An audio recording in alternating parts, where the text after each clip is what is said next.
Олесь Дудар.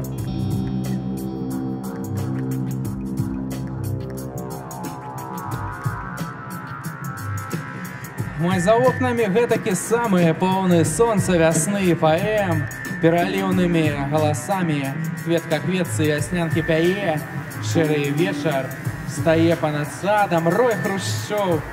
Каляслівы бубніць у іх удзень, учарайшая праўда у іх удзенні прайшоўшыя дні. Так здаецца, даўно ўжо мінула, а ўспамінаў не перамагчы, як хрушчы там гудзелі кулі. І як кулі гудзелі хрушчы.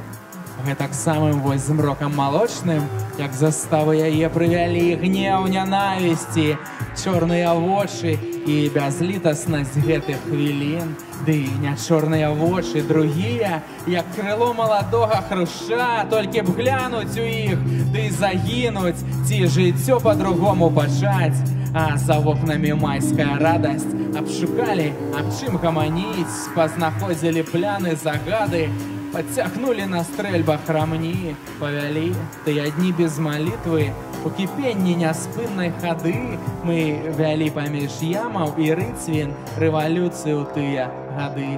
Я стаяў і напружліва слухаў, сад чароўны трымцеў цішынёй, раптам хрущ прагудзеў над вухам, ды як пуля упаў за вакно.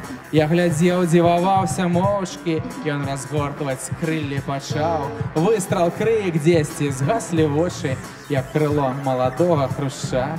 З перамогай прыйшла і слава, дык цяпь можна ахвяр шкадаваць. Кожны з нас быў гатовы да справы сэрца ўласнае ахвяраваць. Толькі вочы адны мільганулі, у іх нянавісці ручаі, як хрушчы там гудзелі кулі, і як кулі гудзелі хрушчы.